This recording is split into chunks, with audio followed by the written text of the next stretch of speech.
All right. Hello, Comic Talk fans. The Dash and Duo back here again. Little under the weather, Dash and Duo still, but Dan is powering through like a true hero. We're going to talk the Hawkeye final, recap Hawkeye in general. But as much as I usually like to spring these things on you, Dan, I gave you a heads up today because I know you haven't been feeling well. Also because for casting, I gave you a twofer. So Scrubs stars Zach Braff and Donald Faison, who Zach Braff, of course, is dating Florence Pugh. And Donald Faison desperately wants to be in the MCU and the Star Wars universe. So I put the task, let's find him a spot. You know, it's interesting because I was listening to their podcast recently, and I was it on a few episodes. I think Donald was talking about it. His was easy for me. His was a no-brainer, and it's actually something I've wanted to see since the idea came around that we would get Miles. But I would love to see him play Jefferson Davis, Miles' dad. I think that would be a really fun pairing. As he's aged a bit, I think his demeanor has changed, and hearing him talk, like, yeah, he's humorous and things like that, but I could see him as that stern yet relaxed, loving father for Miles Morales. I would love to see that. I've wanted to see that. As cool as it would be for Mahershala Ali to do that, he's going to be Blade. I don't think he can play that dual role. So that's been my, even before you asked it, like I smirked when I got that from you because I'm like, oh God, that'd be so great. Well, who do you have playing Miles in this case is my question. Or have you not thought that far? I always wanted Donald Glover, and then I've realized since I've wanted that for years, I'm like, oh, he's kind of old now, so that's not going to work. So I'd almost like somebody who's unknown who can grow into the role as opposed to somebody who's already established. I know that Scarlett Johansson goes out for every single role, regardless of ethnicity or walk of life. So maybe she'll try out, but I'd hope for an unknown at this point, I think. I like that unknown. Yeah, Zach Braff was the harder one, and I had a feeling he was going to be harder. That's kind of why mostly I would love to see Donald Faison get the MCU because he's such a big nerd that like he loves the Star Wars lore. He plays D&D. Like even with Star Wars, he reads the novels. Like he's read the comics for the Marvel stuff. So I would love to see this happen. It's kind of interesting, especially with the Star Wars, because he has connections to the Star Wars universe through and through, and still isn't part of it. So, oh yeah, absolutely. Zach Braff was a tough one for me because his face just doesn't fit on any characters for me. So then I got to thinking that I think it'd be fun if he voiced MODOK. I like he's always one of my favorites, even all his movies that nobody sees, I absolutely love them. But his delivery is really solid. So I would think MODOK or Mojo. I could go with either one and just have his voice in the movies. That's actually good. And I was kind of thinking something like that. One of the things, like listening to the podcast, is he really doesn't like CGI battles. Mm-hmm. So I got in my head that I wanted them to be part of the same project. So I went Secret Invasion. And okay. Donald Faison is 3D man. And I think Marvel, the MCU has done this really great thing of like lesser known characters or like jicky characters, like giving them a better role. And I was like, well, what if instead of them being buddies, Zach Braff was just a Skrull? Like, so he is just playing a CGI Skrull. But then I was like, no, I think the Skrulls, mostly what we'll see, and probably to save the cost, will be the characters. And I think we're going to see a lot of characters we've already seen come back as Skrulls. So I got to thinking, and I was like, well, who was in the Skrull kill crew with 3D man? And so it's gonna. So I looked up like even the Hawaii initiative from all of that stuff, which 3D man became the leader of, and I came up with Devil Slayer. Huh. Mostly because I definitely wasn't going to make Jocasta be a man, even though it would be hilarious to see Braff like just in that. And what is it, like Star Point or something is one of the others in there. So they're just, and then one of them is basically a Skrull. who's large and I think too big. And I was like, well, there's not a lot on Devil Slayer, and he wears a hood, so like the fact that Zach Braff has such a noticeable face, I don't think takes away with it. And say Marvel likes to pivot and say the fans get behind this. They get behind this duo. You could spin off into Skrull Kill Crew as well. So that was my MCU. But really, what I want to see is I want Donald Faison in his full-on cocky character as Booster Gold, and I want neurotic Zach Braff as Ted Cord. I can go with that. But I that was where I went first, but I was like, well, I know Faison's been asking for the MCU. I think he would just jump at any kind of role. Oh, yeah. But I feel like they're probably going to go younger for those two characters, because if they spend the money on those would be some franchises that would go on for a while. But I mean, you're already doing Blue Beetle with a young up-and-comer, so why not do a, and you know, I feel like HBO Max needs to be used more by Warner Brothers for this stuff. And yes, the Batgirl or Batwoman, whatever they're going to do series, I think it is Batgirl going to go to HBO Max, but like there needs to be more. Like Titans is fun on there, but it's not connected to anything else. So I think they need to use that more. And so do a time cop with Booster and Blue Beetle and make him older, because you already got a young Blue Beetle running around. I could definitely get down with that. Now that was just a fun one. I don't even see Zach Braff wanting to be in a Marvel movie, but just his connections to this series and his connections to Donald Faison and Donald Faison being one to be part of it. I just thought it was going to be a fun one before we get into talking about the real thing at hand, and that is Hawkeye. Now, first, Stan, overall impressions of this episode. It was a nice culmination of the series. It really was. I don't know. It was the first episode that didn't feel, I don't know, this didn't have like the wow factor for me. Like it was good. And I don't know if that's because I was sad that it was over, or just, you know, I thought it was really well done. I loved the action scenes, you were calling on his wife the whole time about like, you know, with the watch and all that stuff, what that meant. And it didn't leave a lot of questions for me. It was just, I felt unresolved, and I don't know why, to be quite honest, but I did really enjoy it.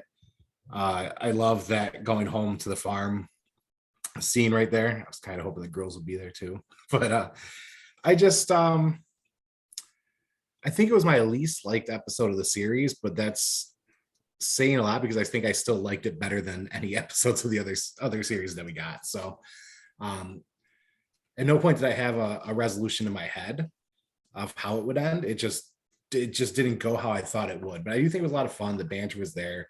The development of Kate throughout the entire episode is really great. And it was solid. It was a solid series. It was definitely my favorite series from the MCU, and it's my favorite, one of my favorite offerings, to be honest, as far as movies or shows go. So I think they did a really good job with it.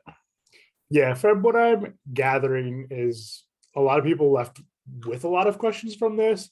And I just wonder, you'd mentioned the idea of like the disconnect between comic book readers and non-comic book readers. Mm-hmm.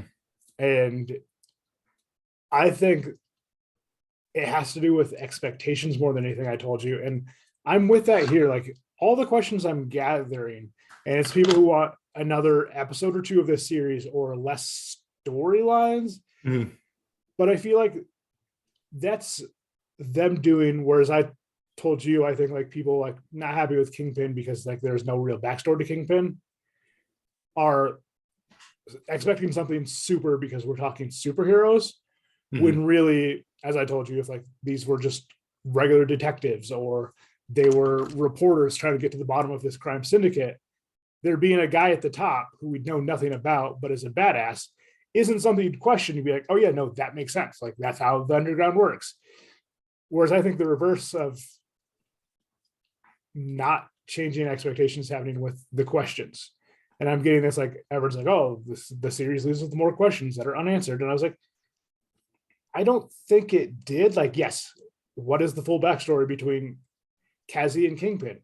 but it was clearly setting for something else up. And I think people forget that, yes, this is the Hawkeye series, but it is part of one giant everlasting series. And so those questions are essential. Like, yes, we didn't get a lot of Eleanor, and we probably didn't get the resolution between Eleanor and Kate that we wanted, but we saw Kate for the first time, like, her mother's not in control. She was in control. I thought that was a big step. And we're clearly going to get more, especially when Eleanor told Kingpin that she'd made copies of everything in protection. So clearly Kingpin is going to send someone after her. And Kate's going to get pulled back in with her mother. And so there's going to be more resolution with her. There's clearly going to be more Cassie and Maya stuff, whether it's going to be in flashbacks or if Cassie's not dead, which is where I'm leaning towards. Obviously, Kingpin is not dead. So that's the thing, though, is that's the part where that disconnect comes in, because I had so many people message me, text me, and even some who didn't watch the Daredevil series. So like this was their first Kingpin. And so I got a lot of people, texting me and messaging me like, why would they just kill him like that? Why would they bring him in to do that? And so I kept having to say, like, you know how this stuff goes. Do you really think the dude's dead? But then I took it a step farther, because I'm trying to get people to read as much of this material as possible, basically because I want Aja to get paid. So I want them to go buy these books. And so I've been saying, listen, like, this is what happens with Maya and actually Kingpin. He gets shot, but he goes blind, and then he says an eye transplant. Like, all this shit happens, and that's what's to expect, like, going forward. And then also explain, like, he got blipped, so this is him trying to regain control of his empire and all that stuff. And so then I sent people some links of like Vincent D'Onofrio's interview about it, like why the Hawaiian shirt instead of a nice pressed suit, like all this stuff, because that seemed to be the hang up for a lot of people. And it's like, why this happened, why this happened, why this happened. Whereas you could just sit back, enjoy it, and know how this shit works, and you wouldn't just cast somebody like him and have that role of Kingpin seem so important to not be important. Like, there is no red herring in the series. It's what you see is what you get. And clearly there's connections there. Clearly Maya is now broken, trying to retake her power, and that was the start of it. But there's a reason why they didn't show him getting shot dead. Yeah. So I think that was because even Zoe said, well, that seems stupid. So we had to run on that rabbit hole. And Zoe is more understandable because she doesn't have quite the lifetime of watching TV and movies we do. Mm-hmm. But always, if you don't see the body, assume they're alive still. I heard a couple different rules. If you don't see them cough up blood, if you don't hear them cough, or you don't see the body drop, the character is not dead. And that's horror movies. That's like mystery thrillers. That's comedies. That's everything. It's rule of thumb. Like, you have to see the body. You have to know they're dead. So, yes, we see Cassie get stabbed, but like, he falls into her. We never see his face. Mm-hmm. So my guess is he's coming back. I did hear that every time a draft came out, he would scan through the draft, wondering if his character was dead. So he was invested in this series. I mean, I don't think Ivan's dead. I think, if anything, that they'll both be involved in Maya and whatever Kate Bishop's future is. And no doubt.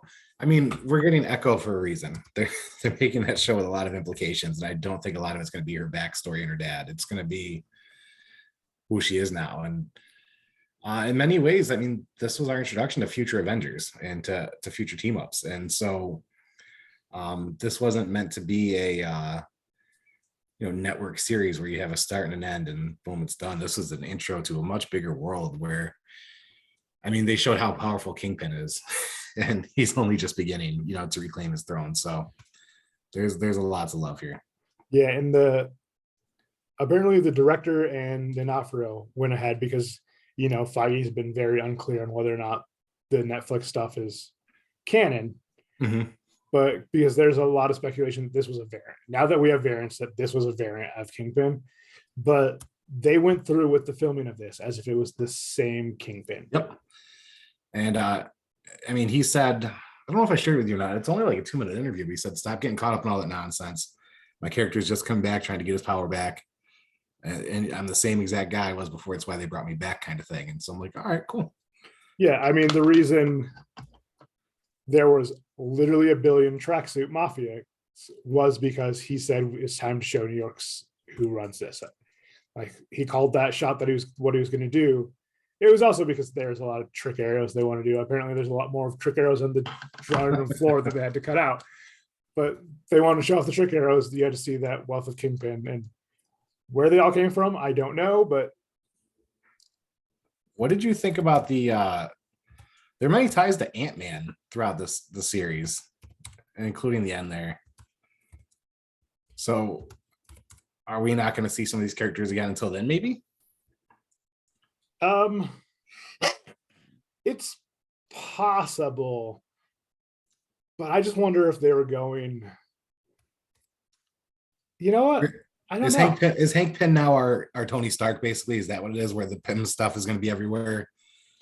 Is that kind of what we're getting? Or we could definitely see that, yeah, because he would be like the premier scientist until we get Reed Richards involved or Hank McCoy or and over on the Sony side, they have not explored just how incredibly intelligent Spider-Man is. Yeah. So none of the movies I've ever touched that, the comic books barely touch it. Like it kind of floats in and out that Peter Parker is a genius at that same level. So right. That's been my that's been the only like kind of speculation bug I've had is they have a lot of Pym things in this, and the Ant-Man movies did set up a lot, and he's also been a very underrated character. So is that going to be kind of the cornerstone of the MCU right now is stuff that goes through Pym? Obviously we get Kang and all that stuff in his movie and everything, but I just found it interesting, it's constant callback each episode to a different Pym invention kind of thing. Yeah, that is interesting. Well, one of the things I meant to point out, and I never really did, and oddly enough, I didn't see it in many of the Easter egg articles, is the Agent 19 watch. Mm-hmm. Do you know what the number it was slotted at for the auction was? The number of an Avengers issue that's Kang versus Immortus.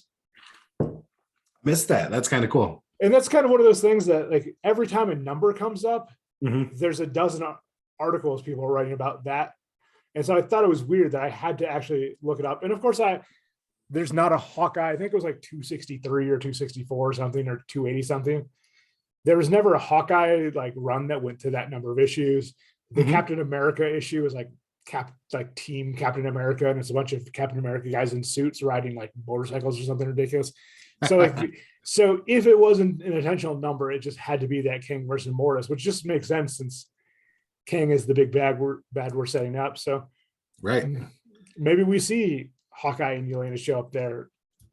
Hawkeyes and Elena show up there. I love it, man. I'm really excited about where they're going with it, and there's nothing over the top. There was to end it with that musical, that was great. It was finally a show that didn't take itself too seriously in setting everything up, and it just let you sit back and enjoy it, and it has a cliffhanger for wherever we get the follow-up stuff. And he made a home. He's with his family. He even had time to get gifts. That was impressive. Notice he only had 3 gifts, so he got a gift for each of the kids and not for his wife. Yeah. So that was the gift. The gift for his wife was that watch. Yes. Now, just some little small things. What did you think of them making the arrows together? I thought it was interesting. It just it's just one of those scenes where it all seemed too easy, but it was fun. So it was anytime they were a team together or a tandem, I really appreciated, because there was such a hesitancy to do that, to be a team, and there were so many reservations. And when Clint called her his partner, I was like, yes, that's so great. So I did enjoy some of those moments. Yeah, I don't want to say it was quite a fixing up the boat together moment, but it was like a couple steps down from that. But I think touching, if they're fixing up the boat moment was anything, it would have been the two of them celebrating Christmas together and him teaching her the coin flip. But at the same time, they'd have fallen out after that, so that's not quite there yet either. But but I like that they had the callbacks to those sort of things. Honestly, that owl scene was really good.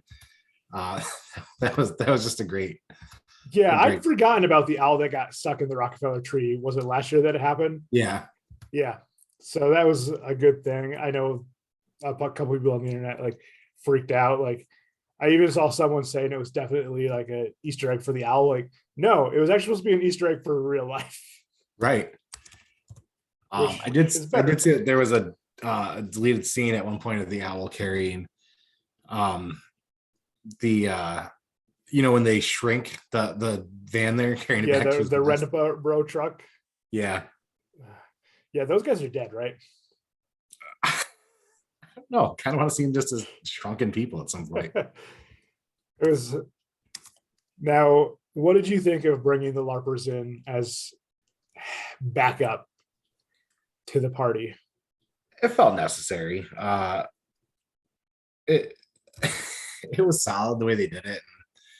They all took it very seriously as they would. It was just I think it was very well done, and it shows that no moments were really wasted in the show. So you didn't have any appearances that were wasted. You didn't have any characters that were wasted. Um, kind of like when we watched WandaVision, and so many of the characters were actually kind of purposeless. The show was great, but you had all these characters, and that's part of the what if, like, this person's this or whatever. But in this, they utilized every single person they introduced us to pretty much. And I always love a show that does that. I always respect that and appreciate that. Yeah. Now you're a considerably larger comic book person than I am. How did you feel about the use of Jack Duquesne basically just as a himbo red herring throughout this series? Gotta be honest, it annoyed me at points until he's just out there in the streets with his sword, just fucking like on guard moments. Just I loved it. We'll see him again.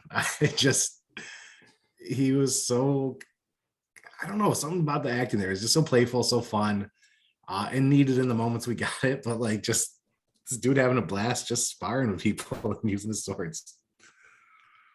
Yeah. Now, obviously, there was one giant fight at the end, and that is what it is. But it had a lot of little ones. So, just real quick, I think the least consequential to this series was Maya and Cassie. But what did you think of her showing up and the fact that she, like, this is the most done up she had been in the series when she was wearing the makeup? What did you make of that entire fight? Uh, yeah, it was kind of that reinventing moment, and um,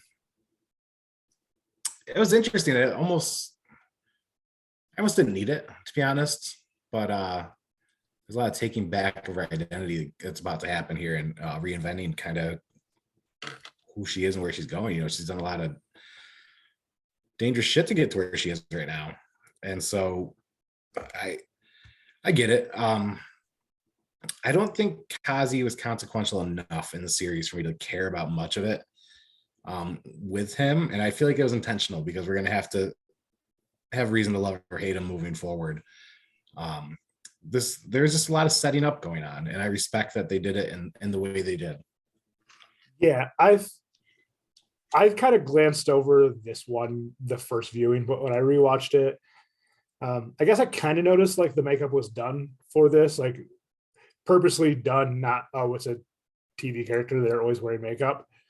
This was purposely done. Like that lipstick is a very dark shade of red she's wearing this, so Yeah. it was very clear. And he even used the line, "I can't walk in both words," like a throwback to something Yep. William had said to her. And I mean, he's in the photos, he's in the flashbacks. So, and he says this was supposed to be my life. And it was very much, she 100% showed up to try and stop him and get him to come. Like, I think she fully expected him to show up and go with her because of that connection. Yeah. And I think as much as he loves her, we definitely saw that he's jealous. Like he was there doing the grunt work at an age where she was taking karate lessons and learning to fight, and her father was trying to keep her out, and she just kind of defaulted into it. So I feel like for that reason alone, he can't be dead because there's so much unresolved between the two of them that they set up.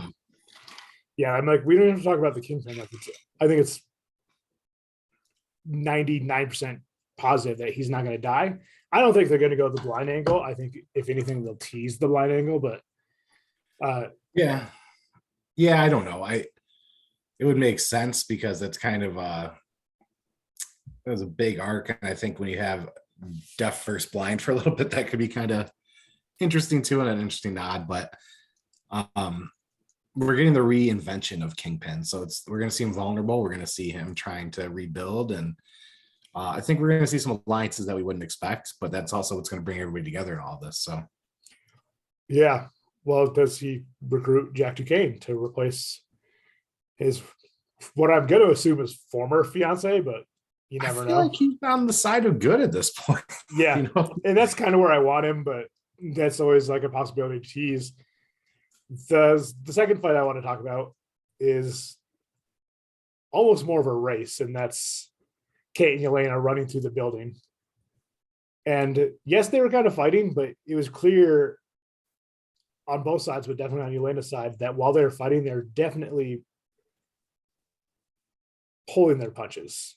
Neither of them wanted to hurt the other. They just didn't want them to get to Clint. So I really think that just, God, Florence's acting is so damn good, where they have these scenes and the delivery is so good, and it's like, I could fuck you up right now, but that's not my intention. So let's just get past this kind of thing. Like, just I don't know. She's really hard to contend with when it comes to the spotlight, to be quite honest. And that scene was a lot of fun, but it also shows the camaraderie that they're going to need to have moving forward. You know, despite this little, well, not little, but this whole overarching thing going on. And we got a glimpse of that when she texted her about her mom and things like that. And then the mac and cheese scene, and she keeps reasserting herself, like, if you cross me, you won't be happy, but we don't have to get there, kind of thing. And it's pretty awesome. yeah, and then of course we get Elena versus Clint, and I heard some criticism that she shows up after all the tracksuits are gone, but the theory is she has no idea that Clint's going to jump out a window and end up in a tree. So apparently they even shot a scene where she goes back up the building, runs into the tracksuits, and goes back down. Right. But the director was told by executives to pull it because the Marvel fans will know what has gone on. Apparently that's not quite true. Not all of them understood what was going on, but I'd never questioned it when I heard other people question it. I'm like, well, of course she ran into the building after him. Like, she missed him the first time when she was definitely going for the kill shot. So she goes back down, and both times I watched it, it was clear that Yelena's not pulling punches, but Clint is defensive. Like, he does strike a couple times, but he's completely defensive. And I thought that was fitting. I think he, in that moment, would have rather died than hurt Elena. Yeah, you know, he watched Natasha go, and this is next to kin kind of thing in many ways. And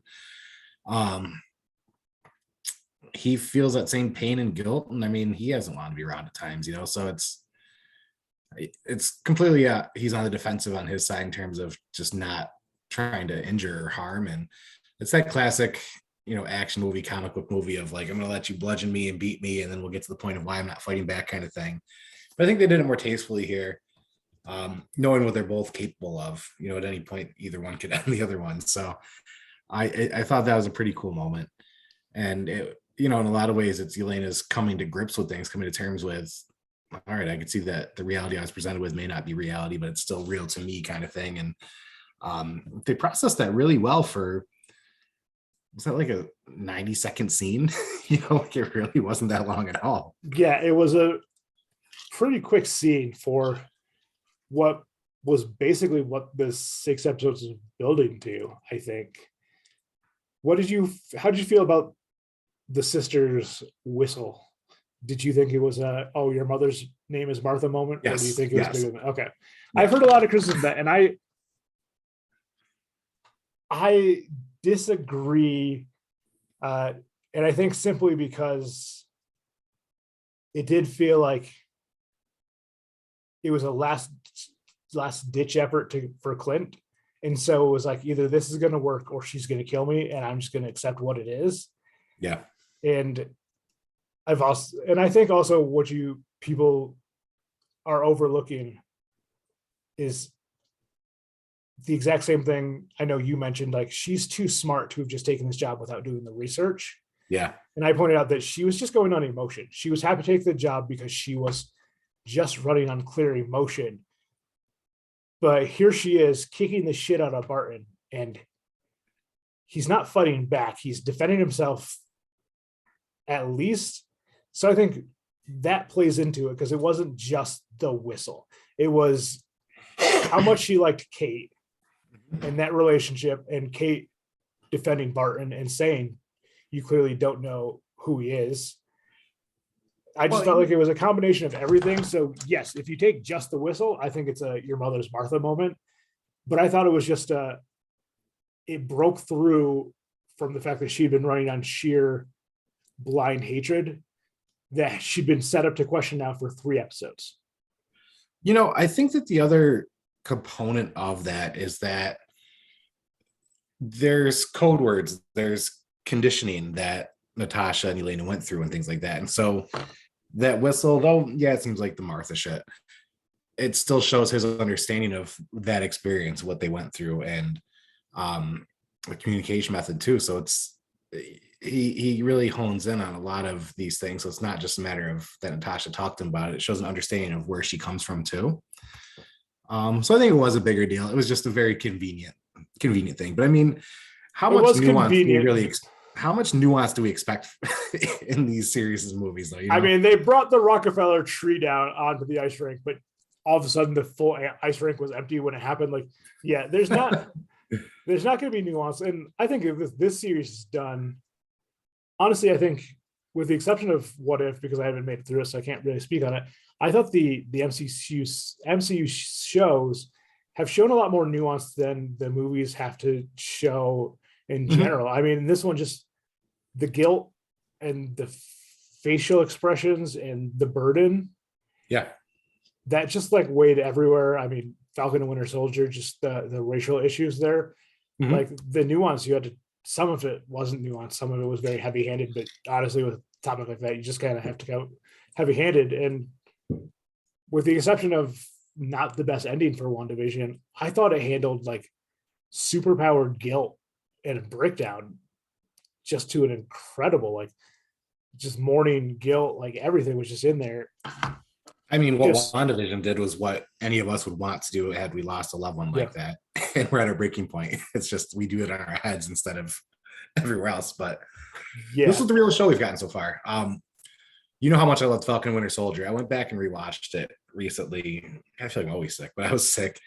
And I rewatched it, and I feel like a lot of stuff's just kind of shoehorned in there when you really look closely at it and things like that. And it's not that I don't appreciate it or appreciate the efforts and stuff like that, but this was the first show where really until there may be only a couple minutes of finale that I thought were, but they just presented us with their vision of these characters, and it wasn't pushing any sort of narrative or trying to correct anything or anything like that. It was just very organic in how they did things. And I think that's what I really appreciate, but that's also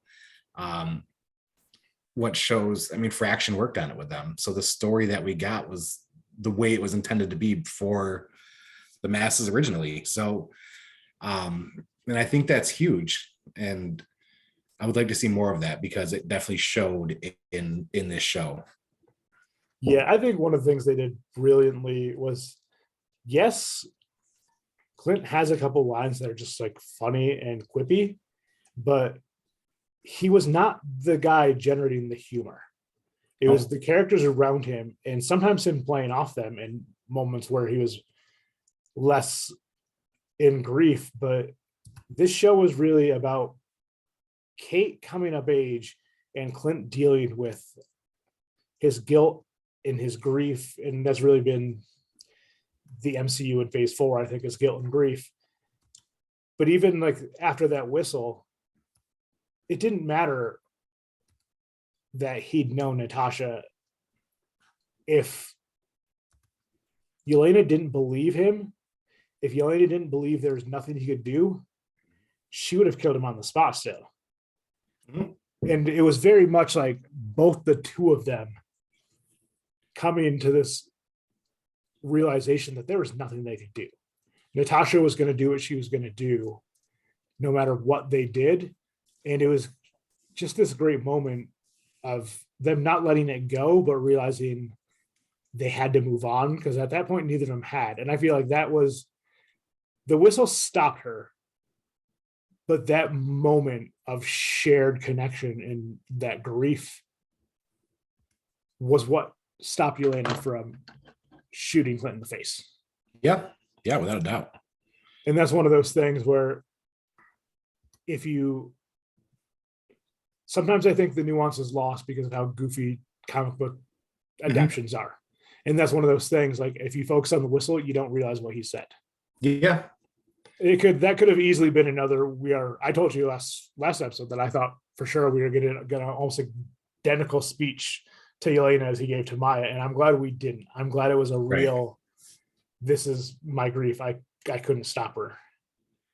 And part of me thought that this would be like a swan song for Hawkeye, and I'm glad to see it's not, because as many folks have heard on the various things we've been on, and I've been on, Hawkeye is one of my least liked characters in the MCU, and it's mainly because I don't like how they've written him thus far. And so this was finally the moment, and I think it might be because I love this arc so much too in the comics, where it's just this and the Dark Reign arcs. I mean, so good. But it's just they finally did with him what I've wanted to see. He's a dude with a chip on his shoulder, but he's often just been an errand boy or a dick, and neither one made sense. And so this was, just perfect. And I'm glad that it wasn't a farewell, so that we can see more of that development, more of Hawkeye, which I hope leads to an old man Hawkeye, which would be a lot of fun. I know that it could be many years down the road, so that Jeremy Renner can, maybe enjoy the next chunk of years of his life with his kid and everything, instead of getting beat up on the set and stuff. But this was very rewarding in a lot of ways, somebody who's followed all these movies and gotten really into it. And my main critique throughout every project he's been in has been how they wrote him. So this was really nice. I really love it. Yeah, I think that's been a problem with the entire first Avengers cast, with the exception of Tony, and you can say to an extent Steve, but I don't think they've really fully got Steve until Civil War, I think. Yep. But they never quite nailed it. I mean, Natasha, it felt like bits and pieces of every movie they figured out, and then they just wouldn't, and it wasn't until her death that they figured it out. Yeah. Which is a damn shame. But yeah, it just feels like there's a better plan in place now. They're bringing in not just talented filmmakers, but they're bringing in talented filmmakers who really want to be part of this. Yeah. So, and I think that's an important key. I'm not saying the Russo brothers and Favreau's still obviously involved in it, but like there's a reason Favreau nailed Tony Stark. Yeah, because they actually identified the characters, knew the background. I mean, I think this might be the first show I haven't said like, oh, but in the comics, right? It's because the dude who's responsible is right there. And not that I expect every project to ring true to that, but what I have such an issue with is how these characters are often portrayed, which has nothing to do with the comic background that got them there. Which is why, like, Thor, I didn't enjoy Chris Hemsworth until his third installment there, because it was finally like, oh, good, we finally have what he's like in the comics, so. Well, what he's like in the comics sometimes. I think that's also one of the things with the history of these comics is the writing on all these characters is very, very uneven. Yeah. But Hawkeye's been pretty consistent over the years, even when he got his new costume back in the old Avengers book. Yeah, well, Fraction joked that when he got Hawkeye was the series they gave you when you were on your way out and they were getting rid of you. So, I mean, there's, I think, a reason that he had two great runs on characters they give you when they have nothing else for you to do with both Hawkeye and Iron Fist. So, and not surprising that he worked with the same artist on both of those. So that was all right. I mentioned two fights in the series that I loved, and I wanted to see where they ranked for you in MCU fights. The first one being Clint Barton getting both him and Kate out of the toy store. And then the second one, which once again is hardly qualified as a fight, but there was some punches thrown, that scramble through the building between Kate and Elena. Meaning wise, I think that scramble was fun. Zoe giggled, so it automatically climbs up my list.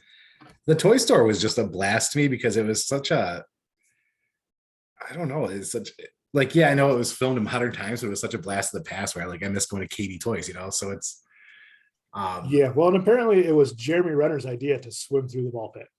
Like he saw the ball pit and decided he was swimming through it. So I think that's one of the other things they're doing is these guys know their characters better than anyone, so they're letting them do what they think their character should be doing. So they were fun. They like that scene was more like the Ant-Man level fight scene for me, where they used the environment to create the moments, as opposed to just brawling and all that stuff. So really solid for me. This is one of those shows where like a lot of moments don't stand out to me because I just like it all so much. But I just, the choreography throughout this whole thing was great. The fights were always creative.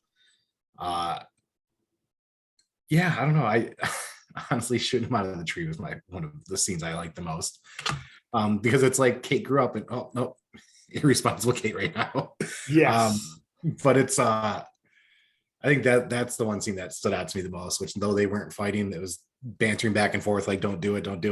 Then she did it kind of thing. The mentor, the mentee, and still a lot to learn in certain circumstances. So that was actually the one that stood out to me the most. That's understandable. Well, and I think for me, maybe 4 of my top 5 MCU fights, 4 of my top 6 MCU fights have happened in phase 4. Because I just think that toy store scene was fantastic. Oh yeah. So that might be that I'd probably put 2, because Natasha and Elena meeting in Black Widow and that fight where you can see how evenly matched they are. I thought that was the best fight we've seen in the MCU. And I think the general theme is I don't like the heavy CGI fights, with the exception of that first Falcon versus Baron the Leaper. I thought that was just spectacular, and I know that was all green screen, and that's the only one that really makes my list that's completely green screen, other than that Ant-Man fight, which is just fun too. So they're doing more than just 2 CGI creatures battling at each other. They're being more inventive.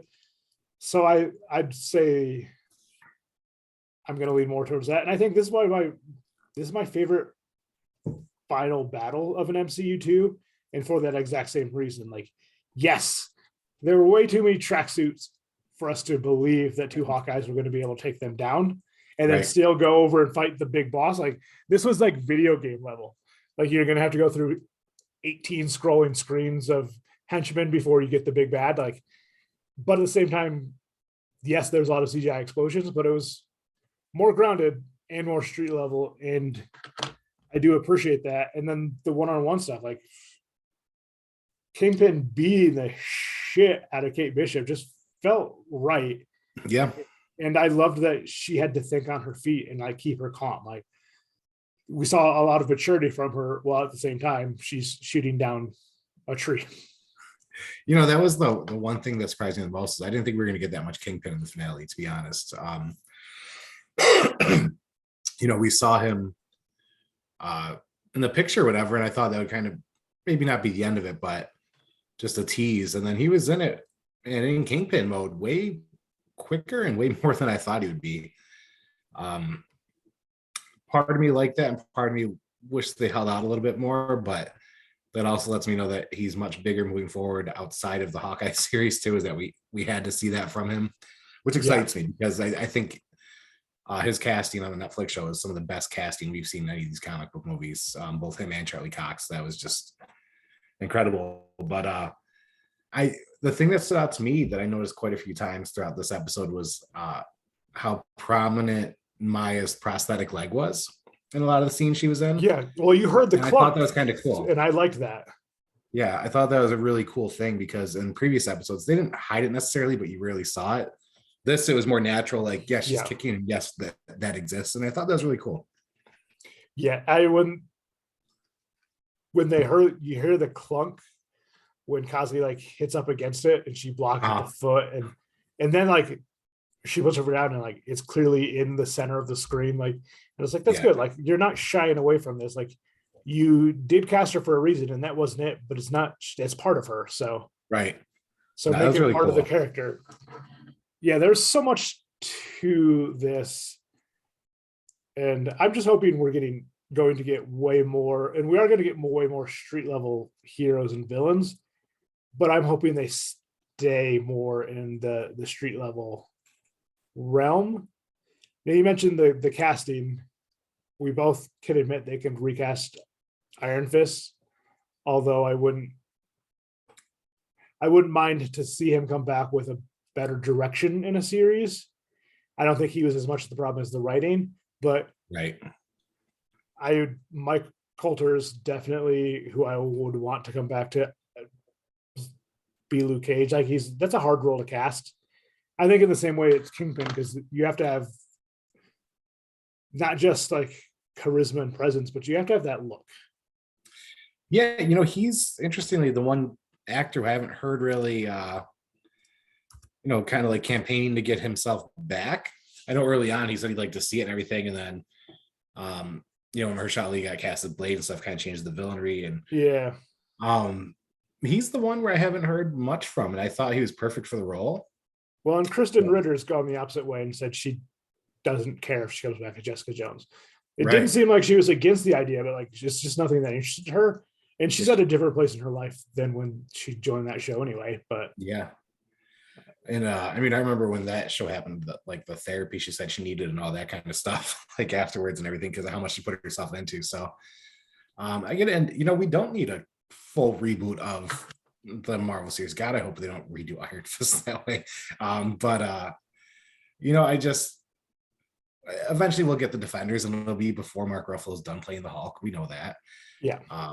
Ruffalo seems like he'd play the Hulk the rest of his life. Correct. Not only is he's having a good time getting a lot of money to be Hulk, but I don't think anyone enjoys the big group Marvel talk show interviews more than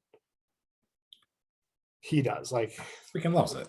Yeah, they all seem to be having a good time, but no one more than him.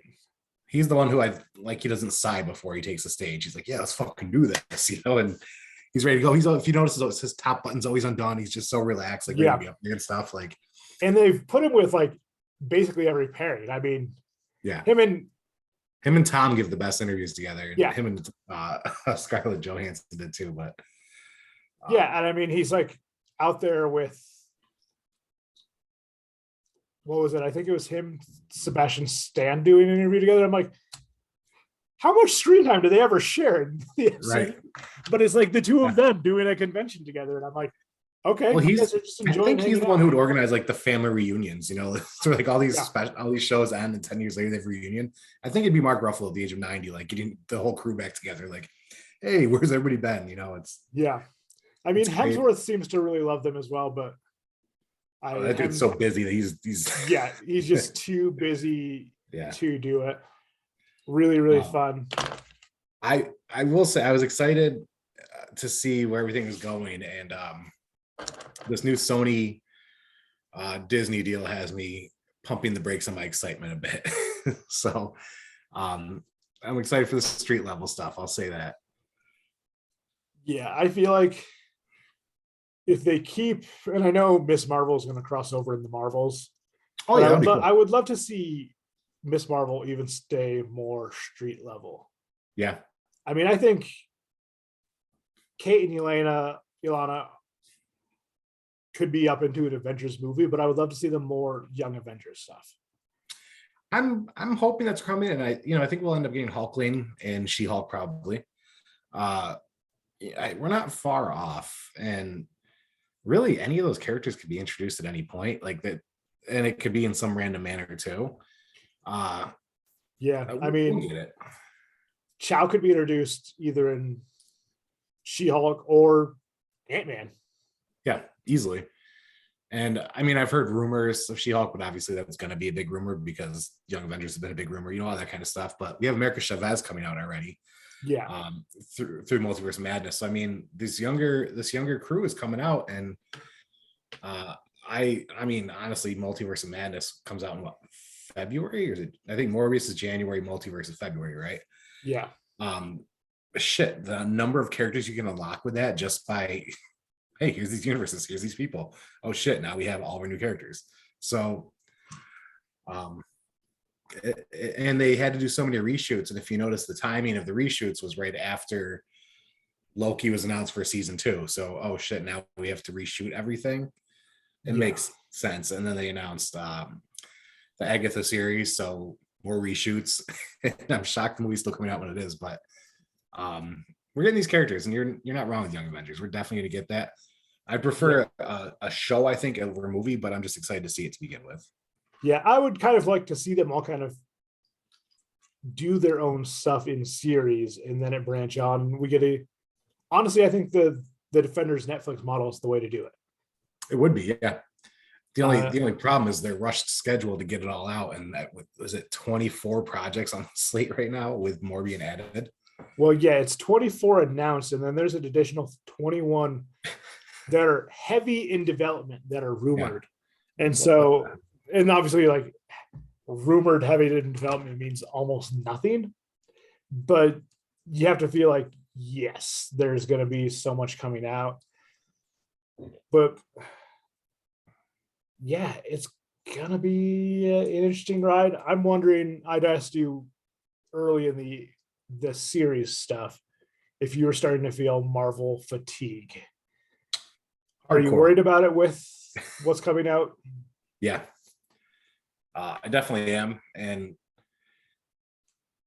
I don't want to say, I'm not going to say anything about Spider-Man that'll spoil it for you, but I will say that after watching it a second time, that Marvel fatigue definitely kicked in, simply because I started noticing more that I disliked about not necessarily the movie, but the process of it and the stories. And then I start looking at what's being released and casting and what characters they're putting together. And I'm not one of those listen to the fans people. I'm one of those do what feels right to move things along people.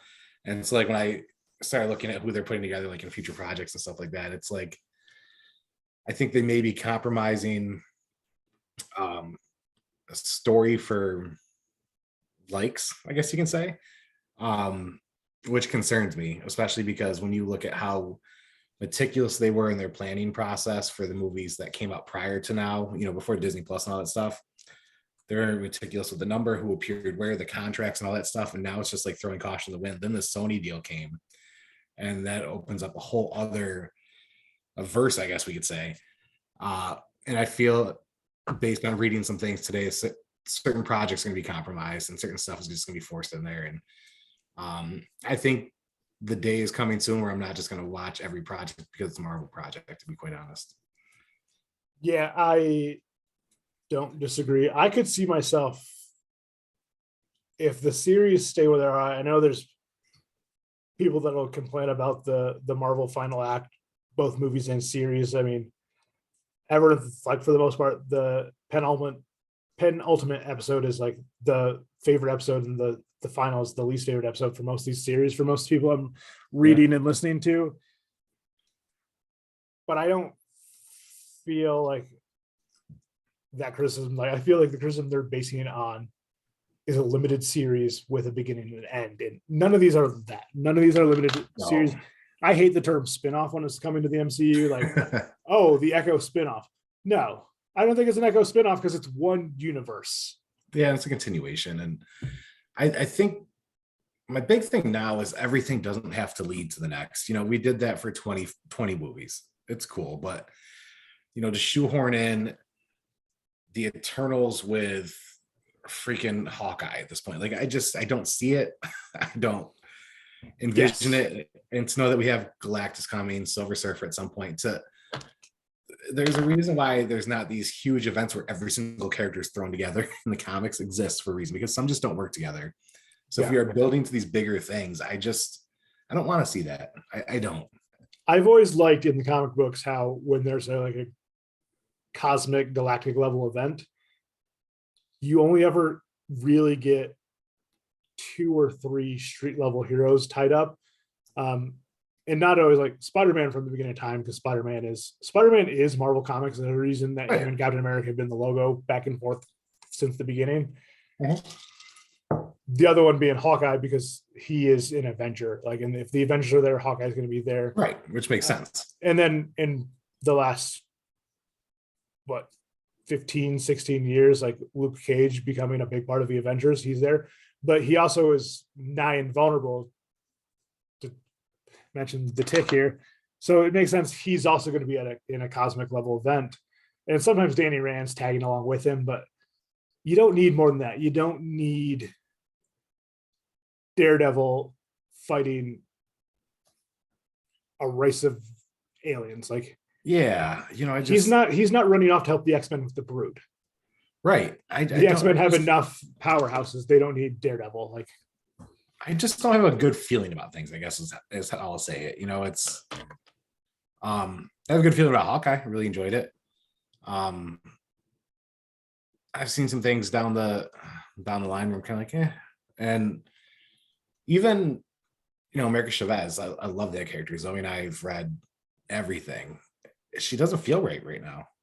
It just doesn't, and I hope that in the movie they make it feel right. But I feel like they're just pushing to make this stuff happen, and it's quite frankly possible that they didn't space things out accordingly based on all the COVID changes that they had to make for the schedule, and so that's why some of this feels forced in the reshoots. And totally get it. It's just stinks because I think that things could have unfolded much differently. Well, and quite honestly, a lot of the reshoots have nothing to do with the COVID schedule anymore. Like the Spider-Man reshoots were because they just couldn't get the movie together the way they wanted to.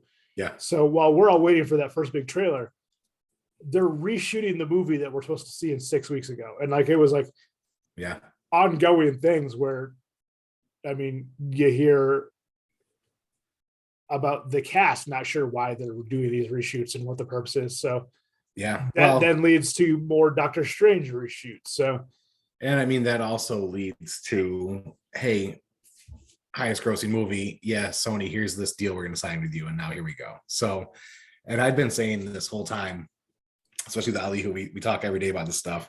I said, I will be so angry if Marvel and Sony reach a deal that extends this whole Spider-Verse thing and everything else and leads into certain projects. And sure enough, it happened today. And I'm like, God damn it. Like, it's because to me, that's the beginning of the end, to be quite honest. And there's a reason why they got these pictures from other studios and why they got all these characters from other studios. And then if they have to play nice, Sony is and always has been about ticket sales, not quality. And I hate to venture down that road because it also takes things out of the hands of Kevin Feige, who, no matter what anybody says, has done an amazing job with the weaving of this web. And I don't know. I think obviously the end isn't here. They're going to keep cashing on this shit till after I'm dead. But I think my excitement level has tapered now after recent announcements and recent projects coming up and things like that. So what you're saying is you're disappointed, but when they announce House of X is going to be what they do with the X-Men, you'll be really, really excited. Not if they go the Hickman route. It is so interesting. The stuff that Hickman's written for House of X, that's what I started with just to see what was going on. And I just really didn't like it, but I was like, oh, what these other X-Writers are doing is kind of fun. I liked the route they went with the New Mutants, where it's like, oh, we have an island of mutants. We don't need to train them to be soldiers. We have a fucking island of mutant soldiers. Let's train them to be good citizens and let's save others. And I thought they've done some really interesting stuff around the House of X, but so I hyped up everybody and any relative they had that would listen to buy the Hickman shit when it was coming out. I was like, put on your pull sheet, pre-order that shit. The trade is coming out. I'm like, who cares you haven't read it yet? Get the trade on here. It's going to sell out. And then I read all 12 issues, House and Powers, and I'm like, well, fuck, I've never been wrong, but I if ever there's any wrong, it was this. So, and they changed the goddamn logo. Oh, I can't even get started on that. Yeah, I think at one point I really liked Hickman, but I didn't like his Justice League run either. Yeah. When he redid the Justice League, and mostly Cyborg as Teen Titans. What So I him realized now that being the origins of the Justice League is not a thing for me. he needs to be the pitch man and then have everybody do the bidding. It's kind of like, hey, I got this idea. Cool, what is it? And then everybody kind of starts to do a Venn diagram and web models and does it for him. Yeah, I think even with the first couple episodes or couple issues of House of X, you kind of saw that where he was helping script the stuff that they were going to space. And then once he was no longer helping to write, it was more grounded. And the kind of pull issues that went to space were kind of fun, but at the same time, I was like, you know what? This feels like a more offshooty, like crazy X-Men team. Like this is like Beast, Jean Grey, and Gambit. Like this shouldn't be Cannonball and Moonstar and whoever else they sent in.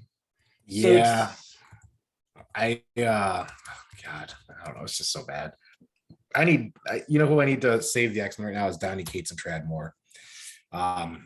That team after the Silver Surfer Black run, that's all I need is they need to come in, retool this whole X-verse and just give us something good. But I do think, speaking of the X-Men and the MCU, I do think, we're going to get Mystique and Rogue in the Marvels. And if we don't, then they're just wrong.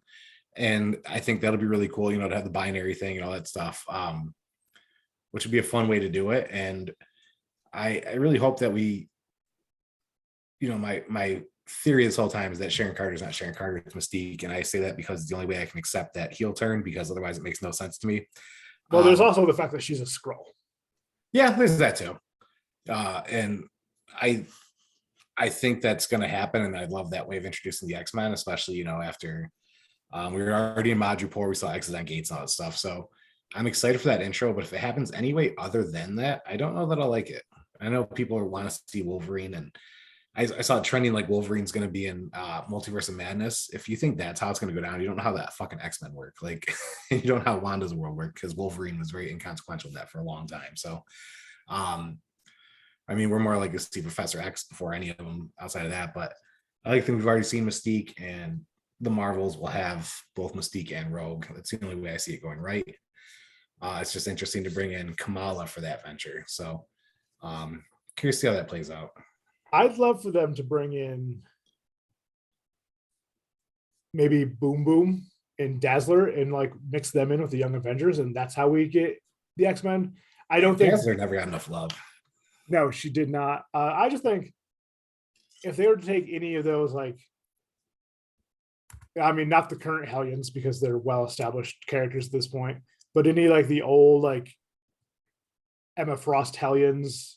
I guess the current Hellions are Emma Frost Hellions too, but any of those Hellions or New Mutants or anyone in the Xavier Institute, any of those young mutants, I think a great introduction is even Jubilee, who obviously is well-established too since she was in the 90s cartoon. Just bring in a young teenage Jubilee and have her mix in with the Young Avengers. I think that would be an interesting way, because you don't need to bring in the X-Men all at once. No, and I hope they don't. You could bring in Rogue and Mystique in Marvels, bring in a couple of the younger mutants into the Young Avengers type stuff, and bring in a couple of the assassins into the street level stuff. Yeah. I mean, you're going to be bringing Deadpool in now that you have the rights to Deadpool. So, like, there's no reason you can't have. How you can bring in Shatterstar through the Deadpool series.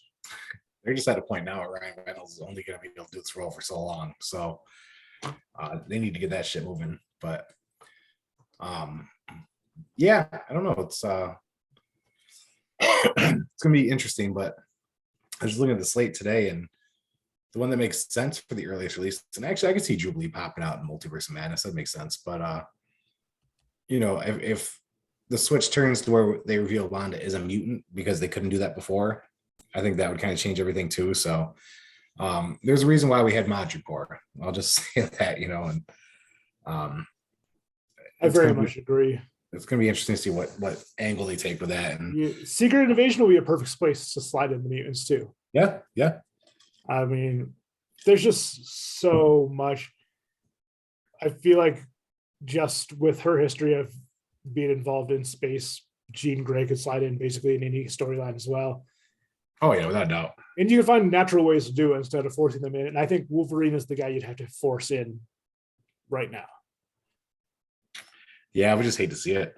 I guess Wolverine and Gambit, those are the two, like, you kind of would have to, Magneto too. So let's say the three of those things, I think you just have to force in. But I think we covered Hawkeye unless you had something else. No. I thoroughly enjoyed it. As did I. All right. Last thing I tasked you with is a prediction for an upcoming series, whether announced or unannounced. So I don't think we've done a Reed Richards, Mephisto Reed Richards lock of the week at all through this series. So here it is. What's your lock for an upcoming series? It could be an upcoming movie too. Upcoming Marvel project. I think it's that we're going to get Rogue and Mystique in the Marvels. All right. And you know me, I like to have fun with this. So, second season of Hawkeye. It is going to involve two things that bring Jack Duquesne back into Kate's life. The first is, even though he was kind of dismissive of the leisure activity of LARPing, I think he's going to end up LARPing because, as he said, he's never had a job a day in his life. So he will be LARPing with the first responders. Love it. And in this, Kingpin's proving he runs the city, Grills dies. Dang, I hate to see that. I hate it too, because I think the character's great. But if not Grills, like maybe Bombshell is attacked, and maybe that turns Bombshell into villain, or maybe we never get Bombshell as a villain. We don't need it. But the tracksuits are going to attack the LARPers, and I think someone dies, and I think since Grills, the character that took the name of from the comic books, dies, he'd be my likely subject. And also, Kingpin is not going to take being threatened and blackmailed by anyone. So he is going to send someone after Eleanor Bishop. And so I think we see Hawkeye's season 2 focus on Kate dealing with her mother, and maybe Clint dealing with like helping the LARPers, but I kind of think maybe it's just Kate on her own. And also, I don't know if you caught it, but when Clint asked Kate if she could help him real quick with something, his daughter gave some side eye. Yeah. So I think it will also, season 2 will deal with the tension between the two of them. I hope they're not going the Clint's daughter becoming a villain, but I do want to see a rivalry between the daughter and the surrogate daughter. That's definitely coming. Yeah, without a doubt. Yeah, I'm all for it. Yeah. So, but mostly I think tracksuits are going to attack the LARPers for the LARPers being there, and Kingpin's going to send someone after Eleanor, and that's going to bring Jack back into Kate's life.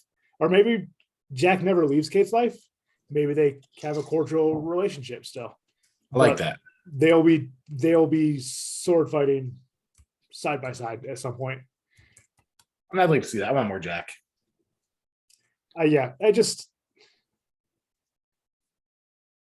He did really, really well for that role. Oh yeah, without a doubt. So it'll be really interesting. All right, Dan, you want to get some plugs in before we get out of here? Just it's the holiday season. You got New Year's coming up. Just be safe when your travels. Don't pull the whole drinking and driving nonsense. Be smart. Make a plan ahead of time, and just be careful for those out on the road. That is a good plug. I have nothing to add to that. I will see you tomorrow, Dan. I will see you next week as well. Yes. All right. Thank you so much, sir. You have a good one.